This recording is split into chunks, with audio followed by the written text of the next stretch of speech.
가시도 아프다는 걸 너무 늦게 깨달았나 봅니다. 아버지는 늘 엄격했고 그 모습은 어린 시절 가시처럼 아프게 다가왔습니다. 하지만 시간이 지나고 나서야 깨닫게 됩니다.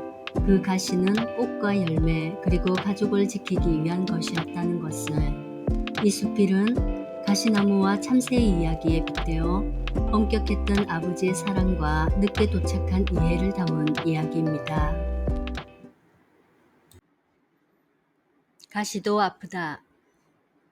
탱자나무 가시는 뾰족하고 억세게 생긴 데다가 나비를 쫓아버린다는 오해를 사면서 이파리와 꽃들에게 미움을 받는다.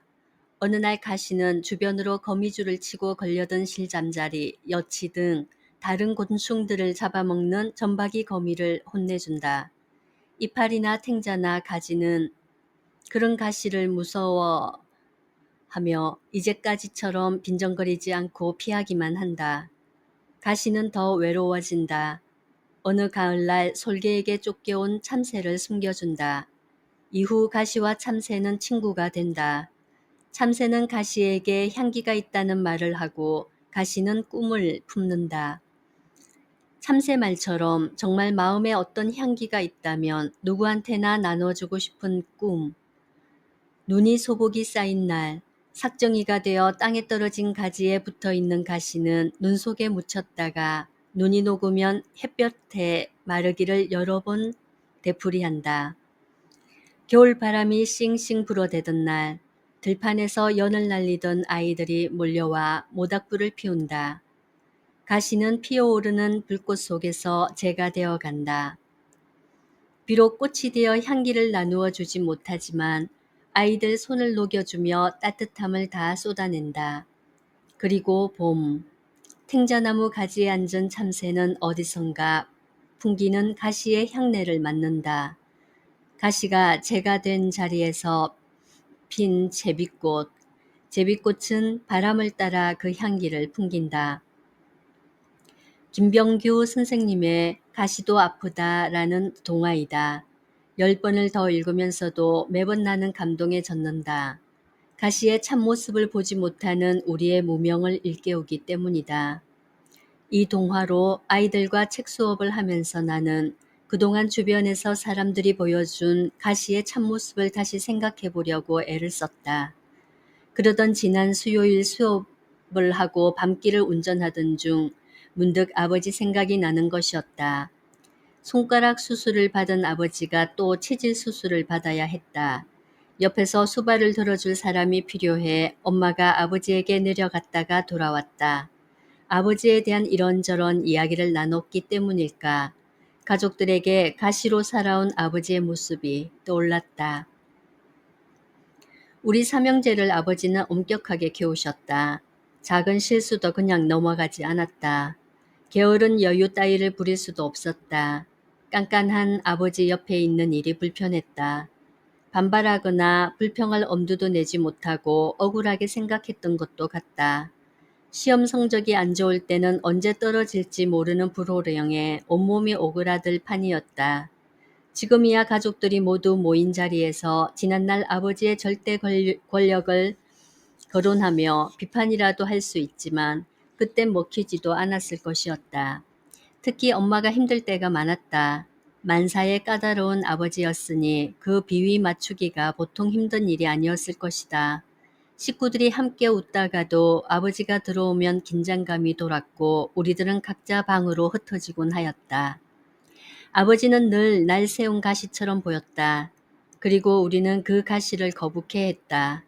그렇게 가시의 권위에 함구하며 지내다가 짝을 찾아 아버지에게서 멀리 떨어져 살고 있는 지금 우리는 아버지를 외로이 혼자 두고 참으라고만 하고 있다. 나 때문이다. 일하고 공부하면서 사는 딸 때문에 손녀 아이들이 굶거나 혼자 집에 남는 걸 볼 수 없는 아버지였다. 책을 잡으면 집안일은 뒷전이 돼버리는 딸 때문에 사위에게 미안했을 터였다. 공부하기 좋아하는 딸을 일찌감치 뒷바라지 해주지 못한 미안한 마음에 뒤늦게나마 저 하고 싶은 일하고 공부하며 사는데 도움이 되고 싶었을 것이다.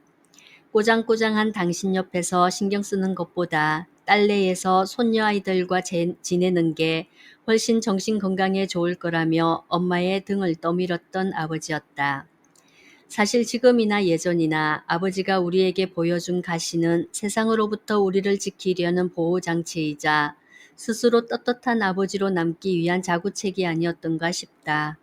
가시가 그 단단하고 뾰족함으로 이파리와 가지와 꽃과 열매를 지키는 것처럼 나는 누구보다 가시의 위력을 잘 알고 있다. 고향 옛집에는 탱자나무 울타리가 있었다. 탱자나무 가시를 조심스럽게 손으로 비틀어 떼어서는 주사놀이를 자주 했다. 어떨 때는 간호사 역할을 실감나게 한다며 가시를 제대로 찔러서는 친구들을 놀라게 하거나 내가 그 대상이 되곤 하였다. 탱자 열매를 따려고 작은 손을 오므려 넣었다가 가시에 긁히는 일은 다반사였다. 위험한 가시가 있는데도 불구하고 끊임없이 열매와 가시를 얻기 위해 도발을 일삼았던 나였다. 만약 가시가 뾰족하지도 단단하지도 않고 나약하기 이를 데 없었다면 악동들의 등살에 탱자 열매는 얼마나 온전할 수 있었을까. 꽃과 열매뿐만 아니라 가지와 이파리까지 지켜야 하는 파수꾼이자 울타리가 되어준 아버지였다. 그 짐이 결코 가볍지 않았을 것이었다. 아무래도 내가 불효를 단단히 하고 있는가 보다. 혼자 지내는 아버지의 쓸쓸함을 이렇게 외면하고 있으니 지난 설에 아버지를 찾았을 때 미돌이라는 황갈색 수컷 푸들과 함께 있는 아버지를 보았다. 식구를 새로 들여놓을 만큼 아버지의 외로움이 컸던 것일까. 미도리는 아버지의 엄격한 훈련에 길들여져 아버지 말 잘 듣고 다른 사람들을 잘 따랐다. 먹는 것 앞에서는 아버지가 기다려 하면 참아내고 바깥 텃밭에 가서 볼일을 보고 돌아왔다. 미용이 잘 돼 깔끔한 인상을 주는 것이 비행사에게 어린 왕자가 받은 양 그림을 떠오르게 했다. 아버지가 많은 시간을 미도리에게 쓰고 있다는 것을 한눈에 알 수 있었다. 멀리 떠나 있는 자식들을 대신해 있는 미도리에게 아버지는 또 다른 가시임에 틀림없었다. 처음 엄마에게 미도리 이야기를 들었을 때는 아버지가 괜한 고생을 사서 한다고 말했었는데 막상 아버지와 미도리를 보고 나니 홀로 있는 아버지가 더욱 쓸쓸해 보였다. 치질 수술을 해야겠다는 아버지의 말을 듣고 우리 집에 와서 가까운 병원에 가자고 해도 아버지는 막무가내였다. 그곳에서 할 수 있는 만큼이라도 일을 하면서 병원을 다니겠다고 고집을 부렸다.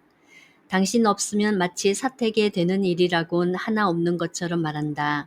아마도 아버지는 옛날 우리 가족에게 가시로서 보호막이 되어주었던 것처럼 지금은 사택 사람들에게도 그런 울타리가 되어주고 싶은 것이 아닐까.